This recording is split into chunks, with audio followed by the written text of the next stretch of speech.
السلام عليكم ورحمة الله وبركاته. نحمد الله العظيم ونصلي على رسوله الكريم أما بعد.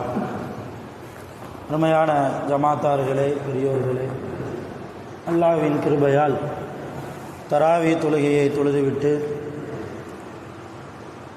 அல்லாஹ்வுடைய பேச்சுக்களை பேசுவதற்காக நாம் எல்லாம் வீற்றிருக்கிறோம். ரப்பு சுப்ஹானஹு வ தஆலா நம்முடைய எல்லா அமல்களையும் பரிபூர்ணமாக கபூல் செய்வானாக. ஆமீன். அருமையானவர்களே, இன்றைக்கு ஓதப்பட்ட ஒரு வசனம் 7வது ஜுசுவில் அல்லாஹ் சொல்கிறான், இன்னி வஜ்ஜஹது வஜ்ஹிய லில்லதி ஃபதரஸ் ஸமாவாதி வல் அர்த ஹனீஃபா வமா அன மினல் முஷ்ரிகீன். இதற்கு அர்த்தம் என்னன்னா, நிச்சயமாக நான், இன்னி வஜ்ஜஹது, நான் முன்னோக்குகிறேன், வஜ்ஹிய லில்லதி ஃபதரஸ் ஸமாவாதி வல் அர்த ஹனீஃபா, வானங்களையும் பூமிகளையும் படைத்த அல்லாஹ்வின் பக்கம் நான் முன்னோக்குகிறேன். ஹனீஃபா, களப்பற்ற நிலையிலே அல்லாஹ்வுக்கு முன்னால் நான் முன்னோக்கி நிற்கிறேன். வமா அன மினல் முஷ்ரிகீன், நான் இணை வைப்பாளர்களுடைய கூட்டத்தில் இல்லை என்பது இந்த ஆயத்துக்கு அர்த்தம். இன்னைக்கு ஓதப்பட்ட இன்னொரு வசனம், குல், நபியே நீங்கள் சொல்லுங்கள், இன்ன ஸலாத்தி வ நுசுகி வ மஹ்யாய வ மமாத்தி லில்லாஹி ரப்பில் ஆலமீன், நிச்சயமாக என்னுடைய தொழுகை, என்னுடைய குர்பானி கொடுப்பது, நான் உயிரோடு வாழ்வது, என்னுடைய மரணம் எல்லாமே யாருக்கு தான் சொந்தம்? லில்லாஹி ரப்பில் ஆலமீன், அகிலத்தார்களுடைய இரட்சகனான அல்லாஹ்வுக்கே சொந்தம் என்ற ஆயத்தையும் இன்றைக்கு தராவிகளை நாம் ஓதினோம். அருமையானவர்களே, இந்த 2 வசனத்தினுடைய சாரம்சம் அல்லாஹ்வுடைய சிந்தனையில் வாழ்வது. நிறைய விளக்கங்கள் இருந்தாலும் ரொம்ப ரத்தின சுருக்கம் என்னன்னா, நாம் வாழ்கிற இந்த உலக வாழ்க்கையில் அல்லாஹ்வுடைய சிந்தனை இல்லாமல் நாம் ஒரு வினாடி கூட கழிக்கக்கூடாது. நாம் விடுகிற ஒவ்வொரு மூச்சும் அல்லாஹ் நமக்கு கொடுத்த மிகப்பெரிய அன்பளிப்பு, அல்லாஹ் நமக்கு கொடுத்த மிகப்பெரிய அருள். அது அல்லாஹ் மாத்திரம் அந்த அருளை நம்முடைய வாழ்க்கையிலிருந்து எடுத்து விட்டால் அடுத்த நிமிடம் நாம் ஜனாசா, உயிரில்லாத ஒரு ஜடமாகி போவோம். இப்போ உலகத்தில் வாழ்வது அல்லாஹ்வுக்காக மட்டும்தான். என்னுடைய வாழ்க்கை அல்லாஹ்வுக்காக, என்னுடைய தொழுகை அல்லாஹ்வுக்காக, என்னுடைய மரணமும் அல்லாஹ்வுக்காக, எல்லாமே அல்லாஹ்வுக்காக. நான் ஒரு செயலை செய்வதாக இருந்தால் அல்லாஹ்வை முன்னோக்கி நிற்கிறேன் என்கிற எண்ணத்தோடு செய்ய வேண்டும் என்கிற படிப்பனை இன்றைக்கு தராவியுடைய சிந்தனையாக நாம் எடுக்க வேண்டும். தொழுகைக்கு மட்டும்தான் கிப்லாவை முன்னோக்கி நிற்கிறோம், அல்லாஹ்வுக்கு முன்னால் நிற்கிறோம் என்பது அல்ல. தொழுகை அல்லாத மற்ற காரியத்திலும் அல்லாஹ்வுக்கு முன்னால் நிற்கிறேன் என்கிற எண்ணம் நமக்கு வரணும். அது யாருக்கு முன்னால் என்றாலும் சரி, தனியாக இருக்கிற போதும் தனிமையில் இருக்கிற போதும் அல்லாஹ் எனக்கு முன்னால் இருக்கிறான், அல்லாஹு நாலிரி, அல்லாஹ் என்னை பார்த்து கொண்டிருக்கிறான் என்கிற சிந்தனை மூமின்களிடத்தில் வந்துவிட்டால் அவர் முத்தகீனாக மாறுவார். எல்லாரும் முத்தகீனா மாற முடியாது. முத்தகீன் என்றால் இறையச்சவாதிகள். எல்லாரும் முஸ்லீமா இருக்கலாம், எல்லாரும் மூமினா கூட மாறிடலாம். முத்தகீன்களாக மாறுவது இந்த சிந்தனை இருந்தால்தான் மாற முடியும். எந்த சிந்தனை? எங்க இருந்தாலும் அல்லாஹ் என் கூட இருக்கிறான், அல்லாஹ் என்னை பார்த்துக்கு, நான் என்ன பேசுறேன், நான் யாரை பார்க்கிறேன், நான் எப்படிப்பட்ட ஆடையை உடுத்துகிறேன், எல்லாமே அல்லாஹ்வுக்கு தெரியும். அல்லாஹ்வுக்கு தெரியாத விஷயம் என்று உலகத்தில் ஏதாவது இருக்கா? எல்லாமே அல்லாஹ்வுக்கு தெரியும். இந்த சிந்தனையில் வாழ்ந்தவர்கள் நபிமார்கள். மலக்குகள், ஒரு 2 மலக்கு அல்லாஹ்ட்ட போய் கேட்டாங்க, யா அல்லாஹ், யாரு காலத்துலன்னா இப்ராஹிம் நபி காலத்தில். இன்னைக்கு அந்த இப்ராஹிம் நபி உன்னுடைய வரலாறையும் இன்னைக்கு தராவில நம்ம ஓதணும். அவங்க யாரை ரப்பாக தேர்ந்தெடுத்தாங்க, எப்படியெல்லாம் குழப்பத்தில் இருந்தாங்க, சூரியனை பார்த்தாங்க, ஆகா இதுதான் பிரம்மாண்டமாக இருக்குது, உலகத்துக்கே வெளிச்சம் கொடுக்குது, இதுதான் என் ரப்புன்னாங்க. சாயந்தரம் பார்த்தா சூரியன் மறைஞ்சு போச்சு. என்னுடைய ரப்பு மறையக்கூடியவன் இல்லை, எனவே சூரியன் என் ரப்பு இல்லைன்னு முடிவுக்கு வந்தாங்க. இரவு நேரத்தில் பார்த்தாங்க, சந்திரன் நிலா வானத்திற்கே அழகாக காட்சி கொடுத்தது. ஹாதா ரப்பின்னாங்க, இதுதான் என் ரப்பு. காலையில் பார்த்தா சந்திரன் ஆளை காணும். இப்போ எனவே இதுவும் என்னுடைய ரப்பு இல்லை. இப்போ எப்படியெல்லாம் ரப்பை தேடுற முயற்சியில் இருந்தாங்க என்பதை அல்லாஹ் சொன்னதை இன்னைக்கும் நம்ம தராவில இன்ஷா அல்லாஹ் ஓதணும் அல்லாஹ்வுடைய கிருபையில். இப்போ இப்ராஹிம் நபியை பற்றி 2 மலக்குகள் அல்லாஹ்ட்ட போய் கேட்டாங்க, யா அல்லாஹ், இப்ராஹிம் நபியை உன் நண்பரா நீ தேர்ந்தெடுத்திருக்கிற, அதுக்கு என்ன காரணம்? இப்ராஹிம் நபிய ஹலீல் இல்லையா, ஹலீலுல்லா, இப்ராஹிம் நபிக்கு பட்ட பேர் ஹலீலுல்லா, அல்லாஹ்வுடைய நண்பர். இப்போ அதுக்கு என்ன காரணம்? இப்போ அல்லாஹ் சொன்னா நான் காரணத்தை சொல்லிடுவேன், ஆனால் சொன்னால் உங்களுக்கு விளங்காது. நேரில் போய் பாருங்க, என்ன டெஸ்ட்னாலும் என் நபிக்கு நீங்கள் வைத்துக் கொள்ளுங்கள், அவர் என்னுடைய அன்பில் திளைத்திருப்பார்.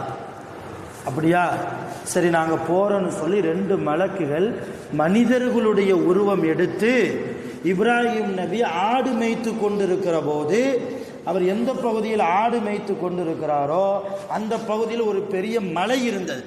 அந்த மலையினுடைய உச்சியில் அந்த 2 மலக்குகளும் வந்து இறங்கி ஒரு வார்த்தையை சொன்னாங்க. இப்ராஹிம் நபி காதில் விழுகிற மாதிரி ஒரு வார்த்தை, நமக்கெல்லாம் தெரிஞ்ச வார்த்தை. ஒவ்வொரு தராவிக்கு முன்னாலும் அதை சொல்லி தான் ஆரம்பிக்கிறோம். என்ன வார்த்தை? சுப்பூஹுன் குத்தூசுன் ரப்புனா வ ரப்புல் மலாயிகத்தி வர்ரூஹ். சுப்பூஹுன் குத்தூசுன் ரப்புனா வ ரப்புல் மலாயிகத்தி வர்ரூஹ்.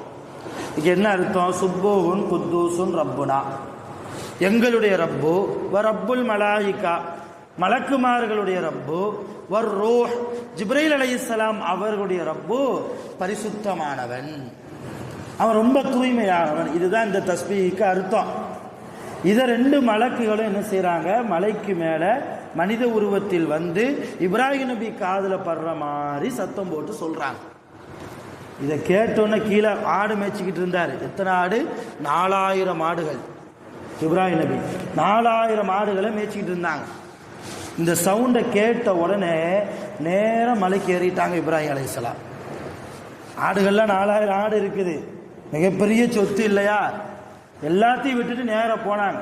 ஏதோ 2 வார்த்தை சொன்னீங்களே, அது எனக்கு பாடம் படிச்சு தாங்க, அது நல்லா இருக்குது, என் ரப்பை புகழக்கூடிய வார்த்தை, என் ரப்பை பரிசுத்தப்படுத்தக்கூடிய வார்த்தை, அந்த வார்த்தையை நான் மனப்பாடமாக்கணும்னு நினைக்கிறேன். ஒரு தடவை நீங்கள் சொன்னதை என் காதில் விழுந்துச்சு, இன்னொரு தடவையும் சொல்லுங்களேன், நான் மனப்பாடமாக்கிக்கிறேன். இப்போ அந்த மலக்குகள் கேட்டாங்களா, எல்லாத்துக்கும் ஒரு விலை இருக்குதா இல்லையா? 2ஆம் தடவை உங்களுக்கு சொல்லித்தர்றதா இருந்தால் என்ன தருவீங்கன்னு கேட்டாங்க. இப்போ மலக்குகளுக்கு எதுவுமே தேவையில்லை, டெஸ்ட் வைக்கணுமா இல்லையா? இப்ராஹிம் நபியை எதற்காக அல்லாஹ் நண்பர் என்று தேர்ந்தெடுத்தா, அதுக்கு என்ன காரணம்? டெஸ்ட் வைக்கணுமா இல்லையா? அதுக்கு தான் கேட்குறாங்க. நான் மறுபடியும் சொல்லித்தாரோம், என்ன கூலி? இப்ராஹிம் நபி சொன்னாங்க, நான் 4000 ஆடு வச்சிருக்கிறேன், 2000 ஆடு உங்களுக்கு தந்துடுறேன். எதுக்குங்க? ஒரு 2 வரி அரபி வார்த்தைகளுக்கு 2000 ஆடுகளை தருகிறேன். சரி, சொல்லி கொடுத்தாங்க. அப்பவும் இப்ராஹிம் நபிக்கு பாடம் ஆகலை, மனப்பாடம் ஆகலை. மறுபடியும் கேட்குறாங்க 2வது தடவையும், இன்னொருக்க சொல்லுங்களேன். மறுபடியும் என்ன கூலி தருவேன்? மலக்குகள் மீதி இருக்கிற 2000 ஆடுகளையும் தந்துடுறேன். இப்படியும் 4000 ஆடு, எல்லா ஆடுகளையும் கொடுத்துட்டாங்க. அப்பவும் மனப்பாடமாகலை. 3வது முறையும் கேட்டாங்க இப்ராஹிம் அலைஹிஸ்ஸலாம், மறுபடியும் சொல்லித்தாங்களே. இப்போ அந்த மலக்குகள் சொன்னாங்களா, இப்போ உன்கிட்ட கொடுக்கறதுக்கு எதுவுமே இல்லையே, இருந்த 4000 ஆடுகளையும் எங்களிடத்தில் ஒப்படைத்து விட்டாயே, வேற என்ன இருக்கு உன்கிட்ட கொடுக்கறதுக்கு? இந்த ஆடுகளை மேய்க்கிறதுக்கு ஆள் வேணுமா இல்லையா? என் வாழ்க்கை முழுக்க சம்பளமே இல்லாமல் உங்களுக்கு நான் அடிமையாக இருந்து உங்களுக்கு சேவை செய்து நான் என்ன செய்கிறேன், இந்த ஆடுகளை மேய்த்து தருகிறேன். எப்படியாவது அந்த வார்த்தையை நான் மனப்பாடமாக்கணும். என் ரப்புக்கு, என் ரப்பை பரிசுத்தப்படுத்தக்கூடிய வார்த்தை, அது ஒரு தஸ்பீக் இல்லையா, அது ஒரு திக்ர் இல்லையா, அது எப்படியாவது நான் மனப்பாடமாக்கணும், வாழ்நாள் முழுக்க உங்களுக்கு நான் அடிமையாகவே மாறிடுறேன்னு சொல்லி இப்ராஹிம் அலைஹிஸ்ஸலாம் அந்த அளவு இறங்கிட்டாங்க. அப்பதான் மலக்குகள் சொன்னாங்களா, அல்லாஹு ஹக்குன், அல்லாஹ் உண்மையானவன், அவன் உண்மையான நபியையே தன்னுடைய நேசராக நண்பராக தேர்ந்தெடுத்தான். உங்களை ஆடுகள் எங்களுக்கு தேவையில்லை, நாங்கள் மலக்குகள் உங்களை டெஸ்ட் பண்ணுறதுக்கு வந்தோம், எல்லாத்தையும் நடந்ததுக்குலாம் சொன்னாங்க. அல்லாட்ட போய் சஜிதால போய் விழுந்துட்டாங்க மலக்குகள். அல்லாஹ் தேவையில்லாத வேலை பண்ணிட்டோம், எங்களை மன்னிச்சிருண்டு அந்த மலக்குகள் மன்னிப்பும் கேட்டார்கள் என்று இப்ராஹிம் அலைஹிஸ்ஸலாம் அவருடைய மகத்துவத்தை சொல்கிற போது நபி ஸல்லல்லாஹு அலைஹி வஸல்லம் இந்த விஷயத்தை சொல்றாங்க. எதுக்காக இந்த சம்பவத்தை சொன்னா, இந்த அளவு அல்லாஹ்வை தஸ்பீஹ் செய்யக்கூடிய ஒரு வார்த்தைக்காக தன்னையே ஒரு மனிதருக்கு அடிமையாக்க துணிந்தார்களே, இதுதான் அல்லாஹ்வுடைய நேசம். இந்த தரத்துக்கு நாம் போகணும். என்னைக்கு நம்ம போக போகிறோம்? என்னைக்கு நம்ம போக போகிறோம்? அருமையானவர்களே, வாழ்க்கை ரொம்ப குறுகியது. நான் ஏற்கனவே சொல்லியிருப்பேன், மறுமையில் ஒரு மனுஷன், இந்த காலையில் தஃப்சீர் பயானில் கூட ஒரு ஆயத்துக்கு விளக்கம் சொல்லியிருப்பேன், மறுமையில் நிற்கும் போது இந்த உலகத்தில் நான் ஒரு நாள் தானே வாழ்ந்தேன்னு நினைப்பான். ஒரு பகல் ஒரு இரவு தானே வாழ்ந்திருக்கேன், அதுக்குள்ளே அல்லாஹ் என்னை மௌத்தாக்கிட்டானே என்று நினைப்பான். அந்த அளவு மிக சொற்பமான ஆயுள் கொடுக்கப்படக்கூடிய இந்த உலக வாழ்க்கையில் அல்லாஹ்வை மறந்து நாம் வாழ்ந்து விடக்கூடாது. எல்லா நேரமும் அல்லாஹ்வுடைய சிந்தனையிலே தான் நம்ம இருக்கணும். ஆனால் இன்னைக்கு முஸ்லிம்களுடைய நிலைமை அல்லாஹ் அல்லாதவருடைய சிந்தனை. அல்லாஹ் எந்த சிந்தனையை வரவேற்க மாட்டானோ அப்படிப்பட்ட சிந்தனை. உதாரணமாக உலமாக்கள் ஒரு கதை ஒன்று சொல்லுவாங்க. ஒரு தவளையை வளர்க்கக்கூடியவன் அந்த தவளைக்கு எப்படி காது கேட்குது என்பதை டெஸ்ட் பண்ணான். எப்படி டெஸ்ட் பண்ணா, தவளையை கூப்பிட்டு ஒரு இடத்துல வச்சு, தவளைக்கு 4 கால் இல்லையா, ஒரு காலை வெட்டி எடுத்துட்டான். எந்த காலையும் வெட்டி எடுப்பதற்கு முன்னாலேயே தவளையை கூப்பிட்டு வச்சு அந்த தவளைகிட்ட சொன்னா ஜம்ப், குதின்னா. அந்த தவளை என்ன செஞ்சு? குதிச்சிச்சு. எஜமான் சொல்கிறான், சோறு போடக்கூடிய எஜமான், அவன் சொல்கிறத நம்ம கேட்கணும் அப்படின்னு சொல்லி இவன் ஜம்புன்னு சொல்லும் போது அந்த தவளை குதிச்சிருச்சு. ஒரு காலை எடுத்தான், ஜம்புன்னா. ஒரு காலை வெட்டி போட்டு ஜம்புங்கிறான, சரி எப்படியாவது குதிச்சு தான் ஆகணும், சொல்கிறது எஜமா இல்லையா. 3 காலை வச்சு ஒரு மாதிரி சிரமப்பட்டு குதிச்சிருச்சு. இன்னொரு காலையும் வெட்டினா, ஜம்புன்னா. 2 காலையும் வெட்டி போட்டு 2 காலை வச்சு எப்படா நான் குதிக்கிறது? சரி இருந்தாலும் உனக்கு நான் விசுவாசமாக இருக்கிறேன், கஷ்டப்பட்டு அந்த தவளை குதிச்சிருச்சு. 3வது காலையும் வெட்டினா, ஜம்புன்னா, குதி. ஒரு காலை வச்சு ரொம்ப முட்டி முணங்கி போய் மெத்த சிரமப்பட்டு அந்த தவளை என்ன செஞ்சிருச்சு? குதிச்சிருச்சு. 4வது காலையும் வெட்டினா, சப்புன்னு உட்காந்துருச்சு. எந்த காலமே இல்லைன்னா எப்படி தவளை இருக்கும்? அப்படி படுத்துருச்சு. 4வது காலையும் வெட்டி எடுத்துட்டு ஜம்ப்புன்னா எப்படி குதிக்க முடியும்? மறுபடியும் சொன்னா ஜம்ப், குதிக்கலை. கடைசியில் அவன் எப்படி தீர்ப்பு எழுதினான் தெரியுமா? தவளைக்கு எந்த கால்களும் இல்லை என்றால் அதற்கு காது கேட்காது. இப்படி தீர்ப்பு எழுதிட்டான். தவளைக்கு எதனால காது கேட்குது? ஏதாவது ஒரு கால் இருந்தா தான் தவளைக்கு காது கேட்கும். எந்த காலுமே இல்லைன்னா தவளைக்கு காதுகள் கேட்காது. சிரிக்கிறோமா இல்லையா? இந்த மாதிரி சிரிப்பு குறித்தான வாழ்க்கையாக நம்ம வாழ்க்கை ஆயிடக்கூடாது. அல்லாஹ்வுடைய சிந்தனை உள்ள வாழ்க்கையா இருக்கணும். இப்போ அவன் எழுதின தீர்ப்பு முட்டாள்தனமான தீர்ப்பு இல்லையா? அவனை ஒரு விஞ்ஞானி நம்ம சொல்லுவோமா? பைத்தியக்கார பையன்போம் இல்லையா? அறிவில்லாதவன்போம். அல்லாஹ்வுடைய பார்வையில் நாம் பைத்தியக்காரர்களாக மாறிவிடக்கூடாது. அல்லாஹ்வுடைய சிந்தனை இல்லாத வாழ்க்கை பைத்தியக்காரர்களுடைய வாழ்க்கை. நான் மிகைப்புக்காக இப்படி ஓப்பனாக பேசுகிறேன், யாரும் தப்பாக நினைக்க வேண்டாம். உண்மை அதுதான். நாளை கியாமத்தில் அல்லாஹ்வுக்கு முன்னால் நாம் புத்திசாலிகளுடைய பட்டியலில் இருக்க வேண்டும், நல்லடியார்களுடைய பட்டியலில் இருக்க வேண்டும் என்றால் அல்லாஹ்வுடைய சிந்தனை நிரம்பிய வாழ்க்கையாக நம்முடைய வாழ்க்கையை ஆக்குவதுதான் உண்மையிலேயே புத்திசாலித்தனம் என்பதை இன்றைக்கு தராவி சிந்தனையாக உங்களுக்கு தந்து அல்லாஹ் நம் அனைவர்களுடைய பாவங்களையும் முழுமையாக மன்னித்து அருள் புரிவானாக. குர்ஆனின்படி ஹதீஸின்படி நல்லோர்களுடைய சஹாபாக்களுடைய வழிகாட்டுதலின்படி நாம் நம்முடைய வாழ்க்கையை அமைப்பதற்கு வல்ல ரஹ்மான் எல்லா வகையிலும் நமக்கு அருள் புரிவானாக.